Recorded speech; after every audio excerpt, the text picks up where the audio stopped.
하나님 말씀 구약성경 이사야서 32장 9절부터 15절까지 다 같이 읽겠습니다.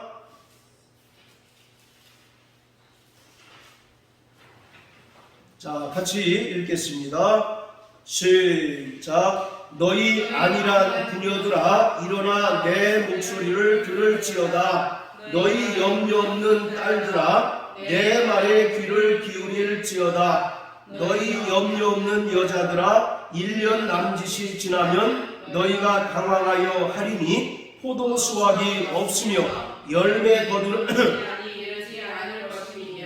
너희 안일한 여자들아 떨지어다. 너희 염려 없는 자들아 당황하여 할지어다. 옷을 벗고 몸을 드러내고 배로 허리를 동일지어다. 좋은 밭을 위하여 열매 많은 포도나무를 위하여 가슴을 치게 될 것이니라. 형극과 진료가 내 땅에 나며 희락의 성읍 기뻐하는 모든 집에 나리니 대저 궁전이 패한 바 되며 인구 많건 성읍이 적막하며 산과 망대가 영영이 구별이 되며 들나귀에 즐겨하는 곳과 양떼에 풀 먹는 곳이 될 것이었으면 필경은 위에서부터 성신을 우리에게 부어주시리니 광야가 아름다운 밭이 되며 아름다운 밭을 삼림으로 여기게 되리라. 아멘. 하나님의 영이신 성령은 피조물에게 생명을 공급하시는 생명의 영으로서 성부 하나님께서 성령과 함께 창조의 사역을 완수하셨습니다. 그리고 하나님의 영이신 성령은 바로 하나님의 말씀이신 예수 그리스도와 함께 동역해서 온 세계를 창조하셨습니다.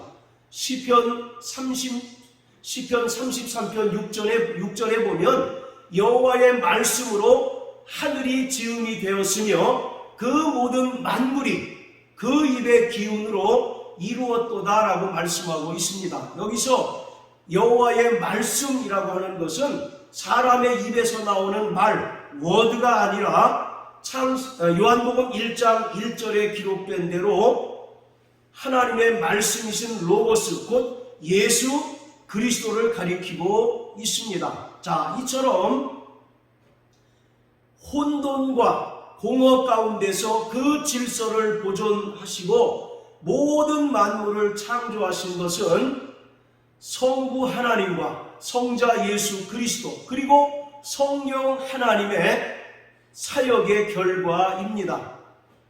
구약 성경에서 하나님의 영이신 성령을 히브리어로 루하흐라고 이렇게 얘기합니다. 자, 따라해 보세요. 루하흐. 네, 바로 신약에는 푸뉴마라고 이렇게 기록하고 있는데, 자, 이 루하흐라고 하는 단어 자체는 매우 다양한 뜻들이 있습니다. 그 중에서 가장 대표적으로 많이 사용하는 의미로 세 가지를 뽑을 수가 있는데, 그 첫 번째가 바람 또는 폭풍의 의미로 사용되었습니다. 창세기 8장 1절에 보면 하나님께서 바람으로 물을 이제 멀리하셨다라고 기록하고 있습니다.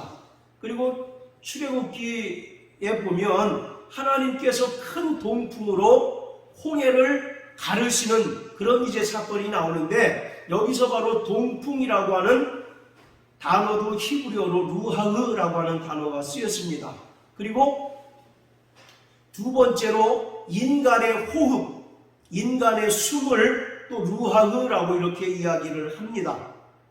창세기 6장에 보면 하나님께서 사람 지으셨음을 한탄하시고 이 땅에 기식 있는 모든 자들을 다 물로 쓸어버리실 것이다 라고 이와 같이 말씀하시는데, 여기서 이 기식이라고 하는 말은 사람의 호흡을 나타내는데, 이때도 바로 루하흐라고 하는 단어가 사용이 되었습니다. 그리고 세 번째로 하나님의 영이신 성령을 가리키는 히브리 단어도 루하흐입니다. 자, 이와 같이 이 루하흐라고 하는 단어가 매우 다양한 의미로 구약 성경에 나타나 있는데, 그것을 우리가 어떤 의미로 읽을 것인가는 문맥을 따라서 결정할 수가 있는 것입니다. 자, 그래서 우리 창세기 1장을 한번 다 같이 보세요. 자, 창세기 1장 2절입니다.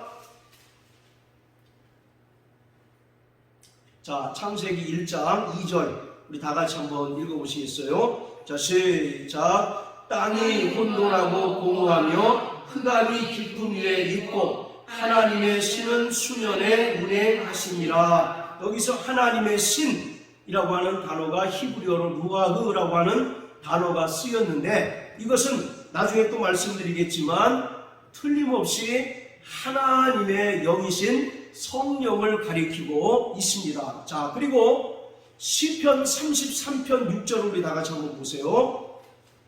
시편 33편 6절.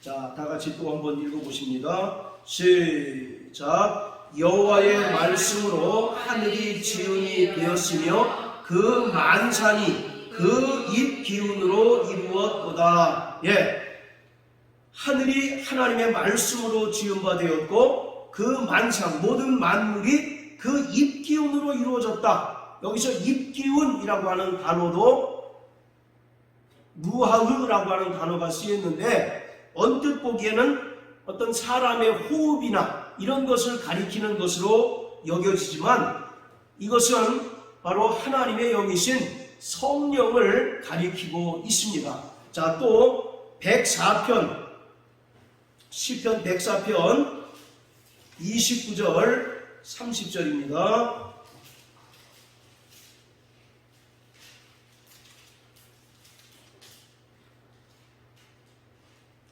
자, 같이 읽습니다. 시작. 주께서 낯을 숨기신즉 저희가 떨고 주께서 저희 호흡을 취하신즉 저희가 죽어 본 흙으로 돌아가나이다. 주의 영을 보내어 저희를 창조하사 지면을 새롭게 하시나이다. 자, 30절에 보면 주의 영을 보내어 저희를 창조하사 지면을 새롭게 하셨나이다 라고 이렇게 얘기합니다. 여기서 주의 영이라고 하는 단어가 바로 하나님의 영이신 성령을 가리킵니다. 자, 그리고 오늘 본문인 이사야서 32장 15절에 보면 필경은 위에서부터 성신을 우리에게 부어 주시리니 광야가 아름다운 밭이 되며 아름다운 밭을 삼림으로 여기게 되리라. 여기서 성신이라고 하는 것이 성령을 가리키고 있습니다. 자, 이와 같이 우리가 금방 4개의 성경 구절을 살펴봤는데, 창세기 1장 2절 그리고 시편 33편 6절, 이것은 바로 하나님의 영이신 성령을 가리킵니다. 그런데 이것은 창세기 1장의 처음 창조의 사역을 나타내고 있습니다. 그리고 시편 104편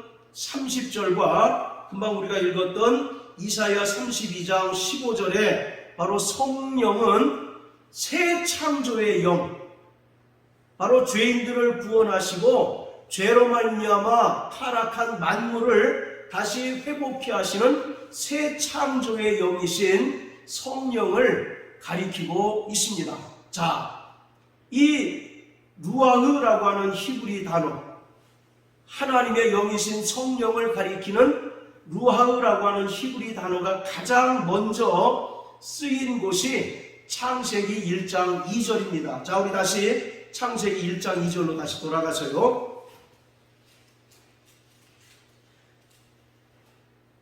여기서 하나님의 신이라고 되어 있는데, 이 하나님의 신이 과연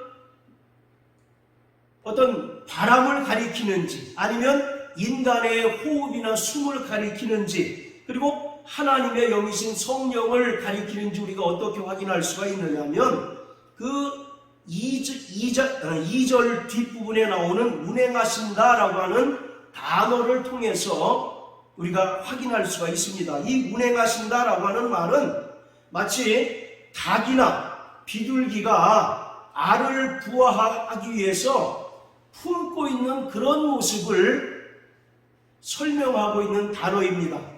자, 이 운행하신다라고 하는 단어와 동일한 히브리 단어가 구약 성경에서 딱 3번 나타나고 있는데 대표적인 구절이 신명기 32장입니다. 자, 여기 창세기 1장 표시해 놓으시고요.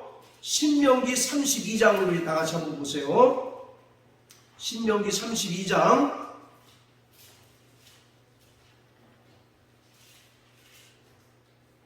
자, 11절입니다. 자, 같이 읽겠습니다.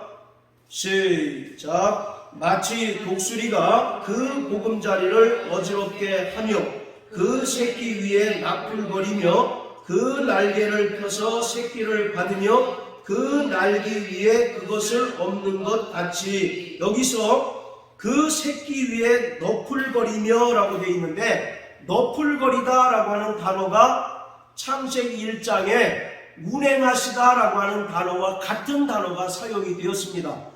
지금 신명기 32장 11절의 말씀은 하나님께서, 여호와 하나님께서 이스라엘 백성들을 애굽에서 탈출해 내시고 광야에서 마치 어미 독수리가 새끼 독수리를 보호하시고 보존하시고 양육하는 것처럼 하나님께서 이스라엘 백성들을 보호하시고 광야에서 하나님의 백성으로 양육하시는 모습을 설명하고 있는 거예요. 그러니까 여호와 하나님을 어미 독수리로 비유하고 있습니다. 그런데 여기서 너풀거리다 라고 하는 단어는 어미 독수리가 새끼 독수리 위를 맴돌고 날아다니면서 혹시나 다른 맹수가 자기 새끼를 채가지 않을까 보호하고, 또 때로는 먹이를 가져다가 먹이는 그런 모습을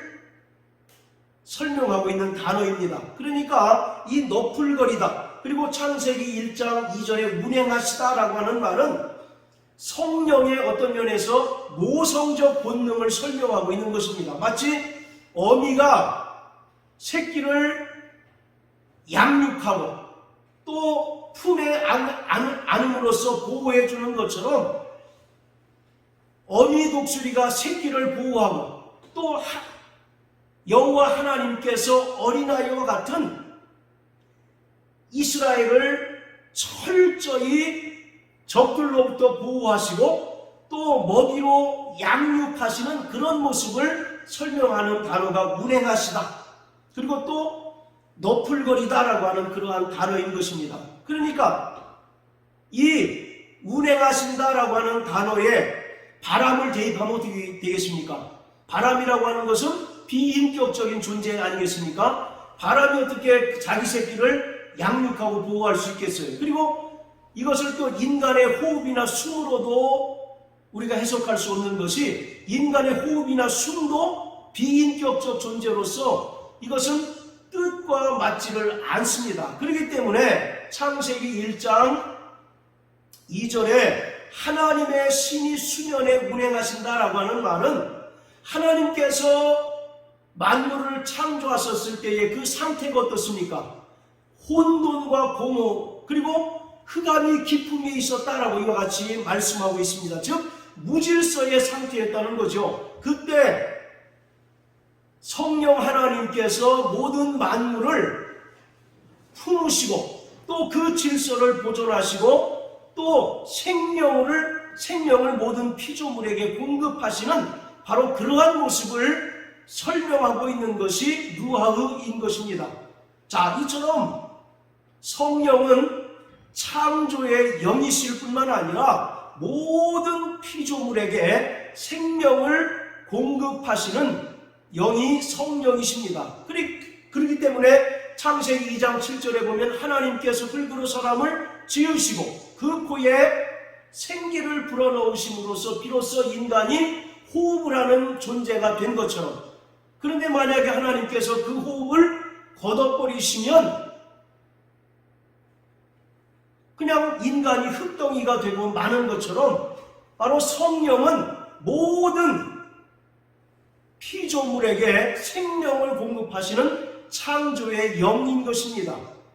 그래서 오늘 우리도 날마다 성령으로 충만해야 하는 이유는 생명의 영이신 성령으로 말미암아 하나님의 생명이 우리 안에 충만해야 되기 때문에 그렇습니다. 할렐루야.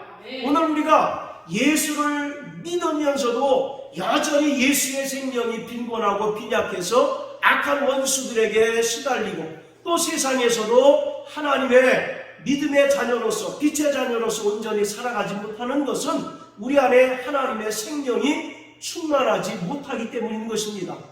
그래서 그러한 상태일 경우에는 바로 구원받고 성령으로 거듭났지만 여전히 영적으로 미성숙한 그러한 상태에 머무를 수밖에 없는 거죠. 그렇게 되면 우리는 늘 죄의 유혹으로 인하여 넘어지고, 또 때로는 자빠지는 그런 여러 가지 어려움과 고난 가운데 바로 그 고난을 당할 수밖에 없는 것입니다. 야고보서 1장 14절 15절에 보면 각 사람이 시험을 받는 것은 바로 자기 속에 있는 욕심에 끌려 미혹됨이니, 욕심이 잉태한 즉 죄를 낳고, 죄가 장성한 즉 사망을 낳는다라고 이와 같이 말씀하고 계셔요. 이처럼 우리가 구원받고 또 성령으로 거듭난 자라 할지라도 여전히 생명을 공급하시는 생명의 영이신 성령으로 우리가 충만하지 못하면 우리 안에 예수의 생명이 빈곤함으로 인하여 우리는 죄를 온전히 이길 수 없고, 또 끊임없이 우리 안에 역사하는 여러 가지 유혹과 시험을 능히 이길 수가 없는 것입니다. 그래서 에베소서 3장 16절에 바울은 말하기를 성령으로 말미암아 너희 속사람이 성령의 능력으로 강건케 되어야 한다라고 말씀하고 있습니다. 오늘 바로 우리 신앙생활에서 가장 중요한 것은 우리 마음을 지키는 것입니다. 또 우리 속사람이 강건케 되는 것이에요. 잠언서 4장 23절에 보면 무릇 지킬 만한 모든 것 가운데서 내 마음을 지켜라. 생명의 근원이 이에서 난다라고 말씀합니다.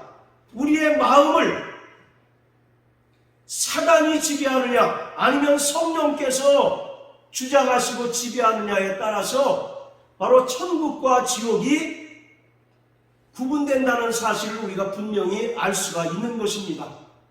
우리 속사람이 무엇일까요? 보통 우리는 겉사람, 속사람 할 때 겉사람은 사람의 육체를 가리키고 속사람은 우리 육체 안에 있는 영혼을 가리킨다라고 말하고 있는데, 바로 이 속사람은 인간의 마음 또 인간의 전 인격을 말하고 있습니다. 그래서 속사람이 하나님의 법을 즐거워한다 라고 이와 같이 바울이 고백하고 있는 것입니다.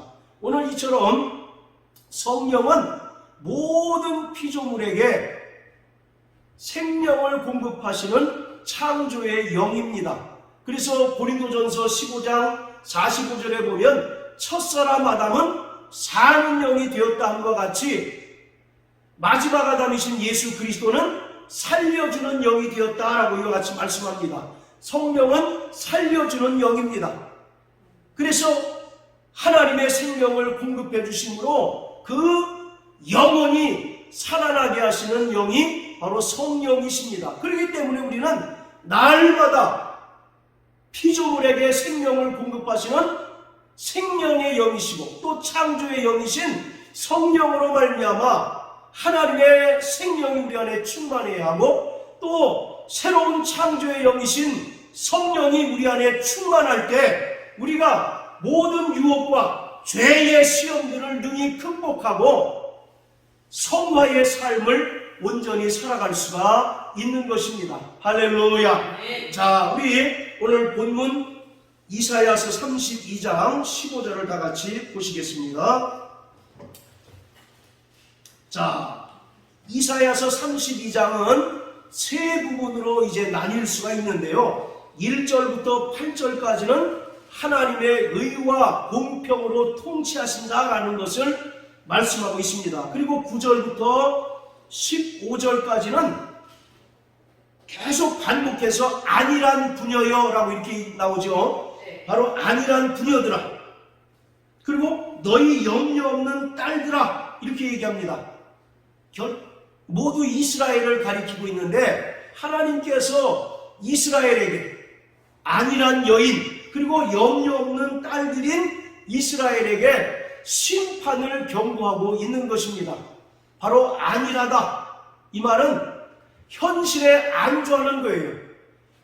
곧 하나님의 심판이 임해서 이방 민족들로부터 그들이 멸망할 것임에도 불구하고 회개하지 않고 여기가 좋사오니 라고 현실에 안주하고 도무지 하나님께 대한 불순종을 돌이키지 않는 그러한 여인들을 아니란 부녀 그리고 너희 염려 없는 딸들아 라고 이렇게 이야기하고 있습니다. 그래서 15절까지는 이스라엘에 대한 하나님의 심판을 경고하고 있습니다. 그리고 바로 16절부터는 하나님께서 이스라엘에게 성신을 부어주셔서 그들을 다시 구원하시고 또 새로운 창조를 일으키신다라는 사실을 설명하고 있습니다. 자, 그런데 우리 12절부터 15절까지 우리 다시 한번 다 같이 읽어보시겠습니다. 자, 32장 12절부터 15절까지 자, 시작. 좋은 밭을 위하며 열매 많은 포도나무를 위하여 가슴을 치게 될 것이니라. 형극과 진려가 내 백성의 땅에 나며 희락의 성읍 기뻐하는 모든 집에 나리니 대저 인구 많은 산과 망대가 영영이 구별이 되며 들나귀에 즐겨하는 곳과 양떼에 뿔 먹는 곳이 될 것이니와 필경은 위에서부터 성신을 우리에게 부어주시리니 광야가 아름다운 밭이 되며 아름다운 밭을 삼림으로 여기게 되리라. 자, 좋은 밭을 위하여 열매 많은 포도나무를 위하여 가슴을 치게 될 것이다. 우리가 과거에는 정말 좋은 밭이었었고 열매 많은 포도나무였었는데 하나님의 심판을 받음으로 인하여 그 밭이 황량하게 되고 광야가 됐다는 것을 돌이키고 뉘우치는 그러한 모습을 설명하고 있습니다. 자, 그러면서 13절에 뭐라고 얘기하느냐면 형극과 진려가 내 백성의 땅에 나고 희락의 성읍 내 기뻐하는 모든 집에 난다. 여기서 희락의 성읍과 기뻐하는 모든 집은 이스라엘을 가리키고 있습니다. 본래는 이스라엘이 하나님의 기쁨의 성이고 기뻐하는 집이었다는 거죠. 그런데 그들에게 하나님의 심판이 임함으로 말미암아 이스라엘이 뭘로 바뀝니까? 형극과 진려로 바뀐다라고 이렇게 얘기합니다. 여기서 형극과 진려라고 하는 것은 쉬운 표현으로 가시덤불과 엉겅퀴를 설명하고 있어요. 여러분 창세기 3장에 보면 그 살기 좋은 낙원이었던 에덴 동산이 아담이 범죄함으로 말미암아 어떤 땅이 되어버리고 맙니까? 가시덤불과 엉겅퀴가 많은 그런 땅이 되고 마는 거죠. 그 상황을 연상하시면 돼요. 하나님께서 이스라엘을 하나님의 백성으로 택하시고 그들에게 기쁨과 평안을 주셨건만 그들이 하나님께 불순종하고 그들이 하나님을 대신해서 우상을 숭배하기 때문에 하나님께서 그들에게 심판을 내리시는데 그 심판의 결과가 어떠냐면 그들에게 형극과 진려가 나고 그리고 14절에 보면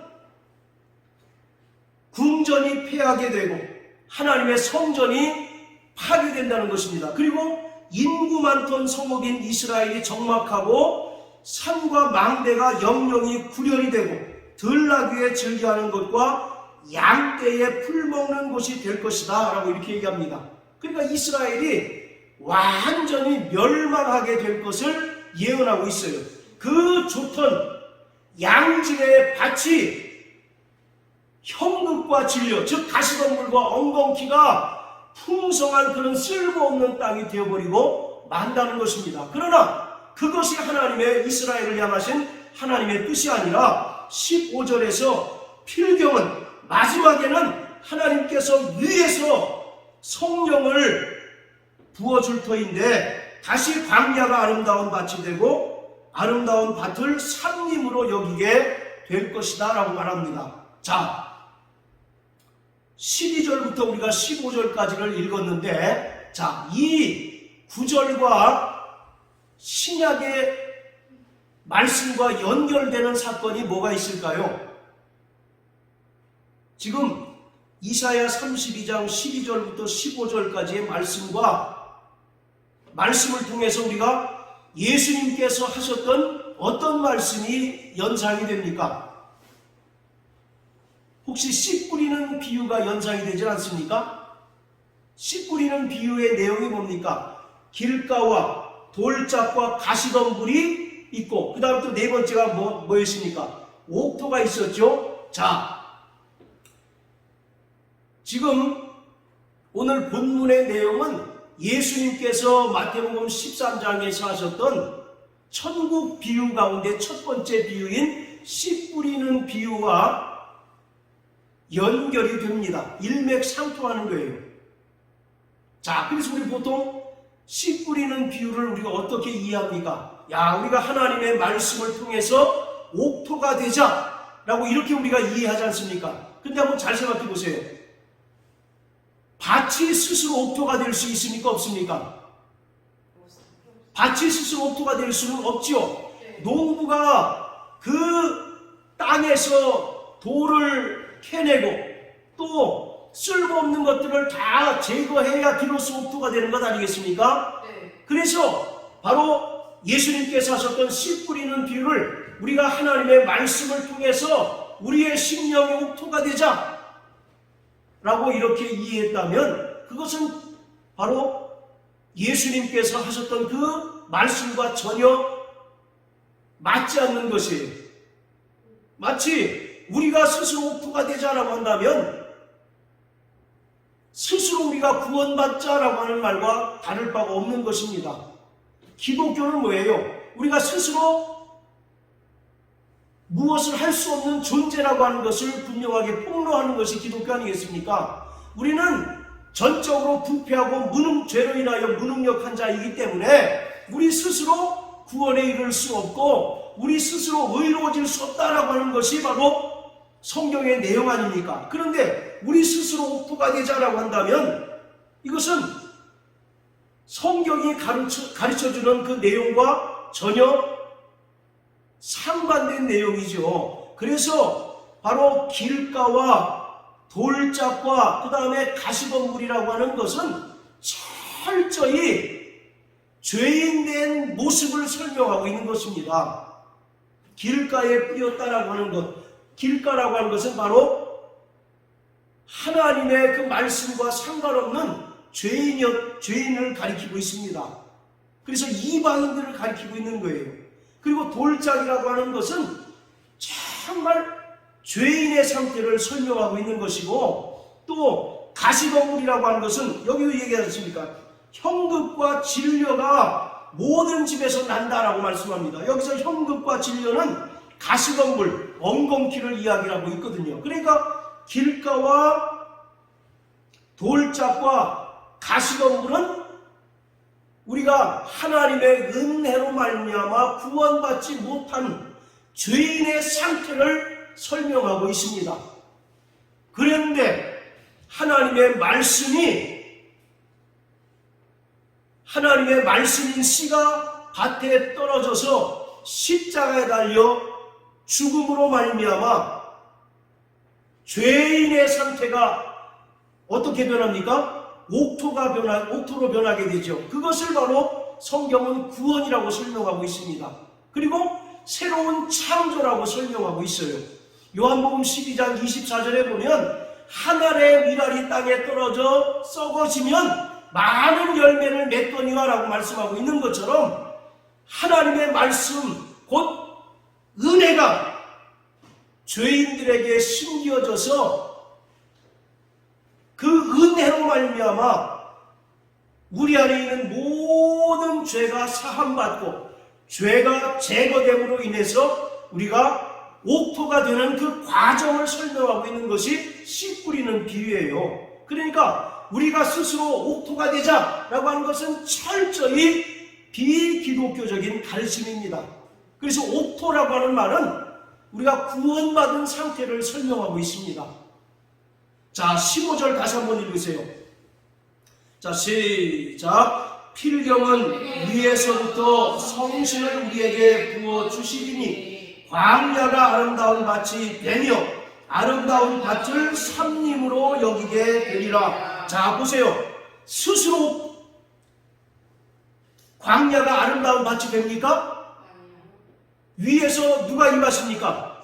성신이 위에서 임함으로 말미암아 비로소 광야가 아름다운 밭, 예수님께서 말씀하셨던 옥토가 된다는 것이에요. 그리고 아름다운 밭이 삼림을 이루게 된다라고 말씀하고 있습니다. 할렐루야. 이처럼 성령이 위에서 부어질 때 비로소 죄인들이 구원받을 수 있게 되는 것입니다. 비로소 길가와 같았고 돌짝과 같은 심령, 그리고 가시덤불과 엉겅퀴 같았던 그 죄인들이 위로부터 하나님의 은혜로 말미암아 성령이 부어짐으로써 옥토가 되고 또 구원받는 역사가 나타나게 된다는 것을 설명하고 있는 거예요. 그래서 정확하게 바로 오늘 본문은 예수님께서 하셨던 그 씨 뿌리는 비유와 맥을 같이 하고 있다는 것입니다. 자, 그런데 여기서 중요한 것은 위에서부터 성령이 부어지게 되면 죄인인 인간들만 구원받는 것이 아니라는 것입니다. 자, 16절부터 20절까지 우리 김 집사님 좀 크게 한번 읽어주세요. 그때 공평이 광야에 거하며 의가 아름다운 밭에 있으리니 의의 공효는 화평이요 의의 결과는 영원한 평안과 안전이라. 내 백성이 화평한 집과 안전한 거처와 종룡이 쉬는 곳에 있으려니와 먼저 그 상림은 우박에 상하고 성읍은 파괴되리라. 모든 물가에 씨를 뿌리고 소와 나귀를 그리로 모는 너희는 복이 있느니라. 아멘. 네. 자, 그때의 공평이 광야에 거하고 의가 아름다운 밭에 있으리니 17절 의의 공효는 화평이요 의의 결과는 영원한 평안과 안전이라. 즉 위로부터 성령이 임함으로 말미암아 땅이 회복된다는 것을 말합니다. 그리고 성령이 임함으로 말미암아 인간들끼리의 그 관계가 온전히 회복된다는 것을 우리에게 분명하게 말씀해주고 있습니다. 하나님께서 인간을 창조하실 때 하나님의 형상대로 창조하셨어요. 이 하나님의 형상대로 지음바 되었다는 것은 세 가지 관계 속에서 사는 존재라는 것을 의미한다고 계속 말씀을 드렸습니다. 첫째는 하나님과의 관계, 그리고 두 번째로는 인간과의 그 관계 속에서 살아가야 하고, 또 인간은 바로 피조물들을 지배하고 다스리고 정복하는 그런 관계 속에서 살아가야 되는 거예요. 그런데 아담이 죄를 범함으로 인하여 하나님과의 관계가 깨어졌고 또 인간과의 그 관계가 깨어졌습니다. 그래서 인간과의 관계가 깨어진 다음에 어떤 현상이 벌어집니까? 이제는 약육강식의 시대가 도래했죠. 바로 하나님의 정의가 아니라 이 세상의 정의가 바로 판을 치는 세상. 이 세상의 정의는 뭡니까? 힘이 정의 아니에요. 힘센 놈이 정복하고 다스리고 약한 사람은 지배당하는 것이 이 세상의 원리 아니겠습니까?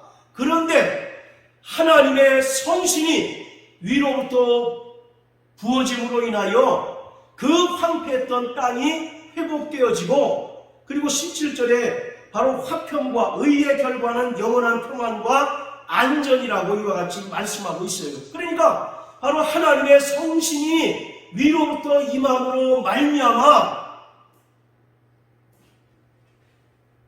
하나님과 인간과의 그 관계가 회복되어지고, 또 인간과 인간끼리의 그 관계가 회복되어질 뿐만 아니라 인간과 하나님께서 지으신 피조물과의 그 관계도 온전히 회복된다는 것을 말하고 있어요. 이것이 바로 새로운 창조인 것입니다.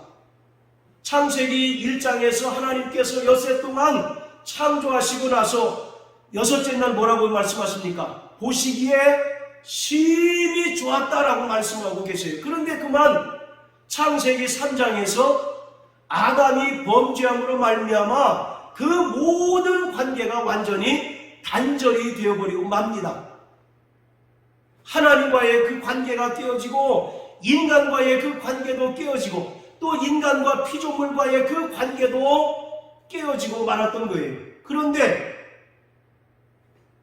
하나님께서 위로부터 성신을 부어주심으로 말미암아 인간은 물론 인간과의 그 관계와 또 인간과 피조물과의 그 관계도 온전히 회복되어지는 것을 성경은 우리에게 설명해 주고 있습니다. 자, 이처럼 바로 성령은 새 창조의 영이신 것을 믿으시길 주의 이름으로 축원합니다. 네, 우리가 바로 새 창조의 영이신 성령을 받을 때 우리의 삶이 온전히 회복되어지고 바로 우리의 마음이 온전히 회복되어진다는 사실을 우리는 성경을 통해서 분명히 깨닫는 자가 되어야 합니다. 자, 우리 에스겔서 37장을 다 같이 한번 보세요. 36장.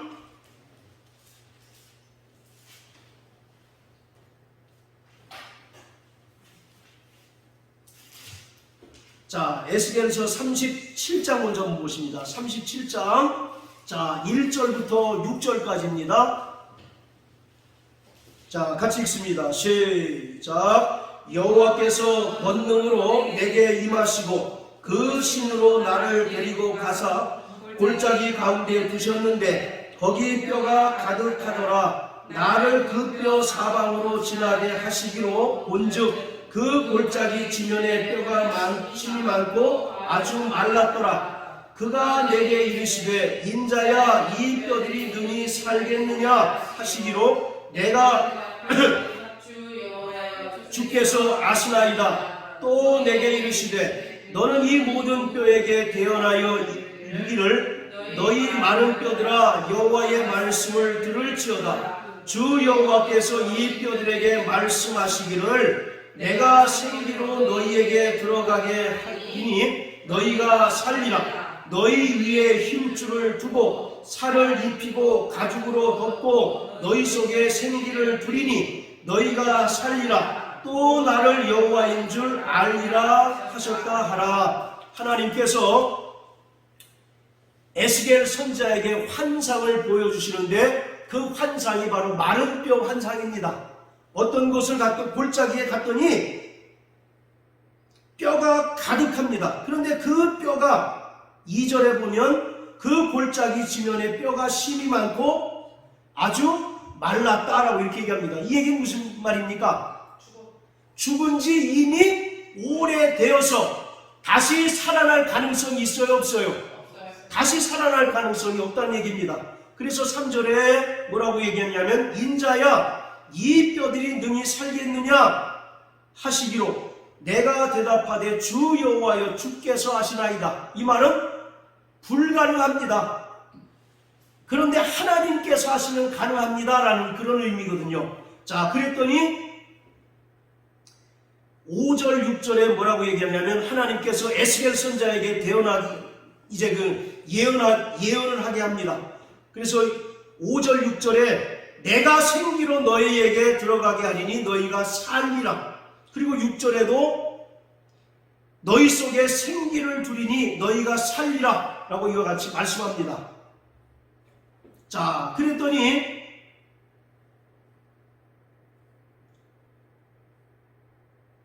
자, 9절, 10절 우리 한번 다 같이 8절부터 한번 읽어보세요. 자, 시작. 내가 또 보니 그 뼈에 힘줄이 생기고 살이 오르며 그 위에 가죽이 벗으나 그 속에 생기는 없더라. 또 내게 이르시되 인자야 너는 생기를 향하여 대언하라. 생기에게 대언하여 이르기를 주 여호와의 말씀에 생기야 사방에서부터 와서 이 사망을 당한 자에게 불어서 살게 하라 하셨다 하라. 이에 내가 그 명대로 대언하였더니 생기가 그들에게 들어가매 그들이 곧 살아 일어나서 사는데 극히 큰 군대로라. 아까 분명히 죽은 지 오래되었기 때문에 이미 마른 뼈라고 말씀합니다. 그런데 하나님께서 그 마른 뼈에게 뭘 불어넣으십니까?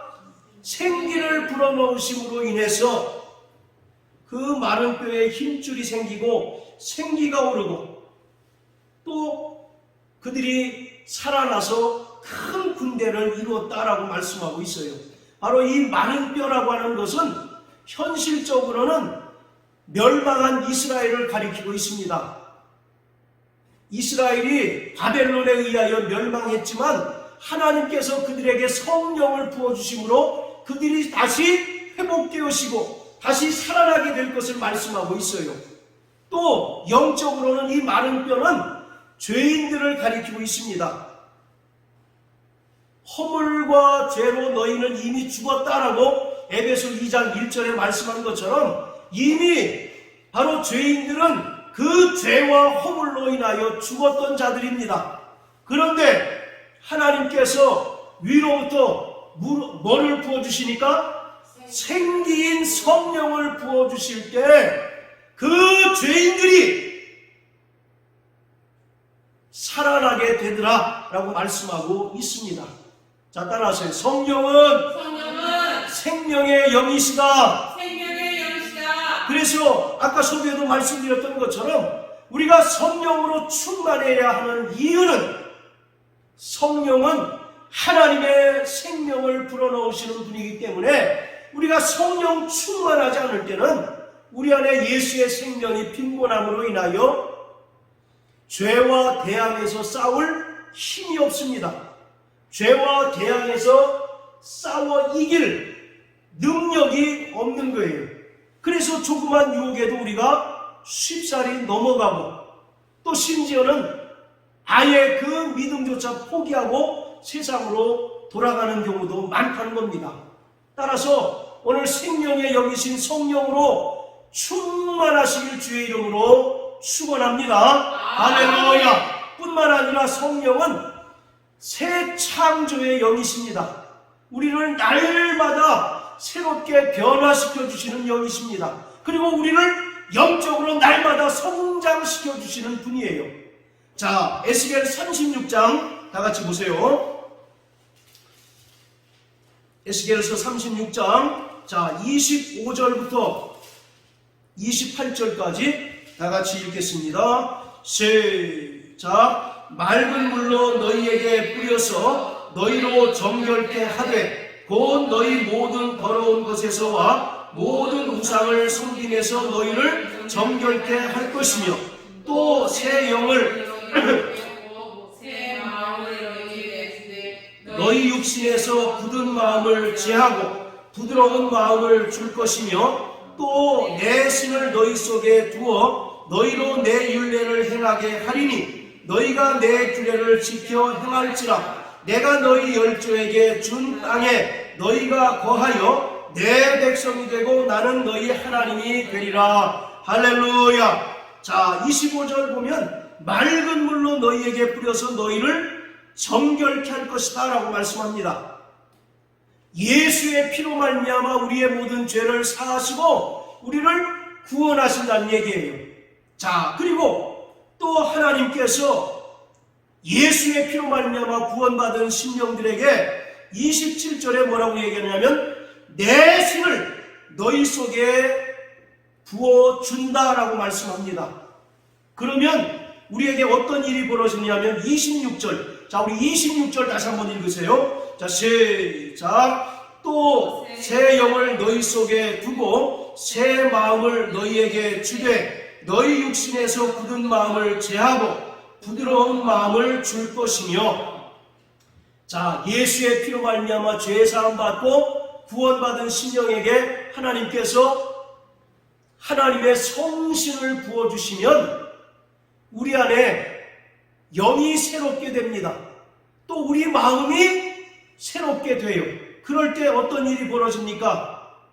우리 안에 있던 굳은 마음이 제하여지고 부드러운 마음으로 변하게 된다는 얘기입니다. 굳은 마음은 어떤 마음이겠습니까? 하나님 말씀을 듣고도 여전히 변화되지 않은 완고한 나의 심령. 하나님의 말씀을 들었음에도 불구하고 여전히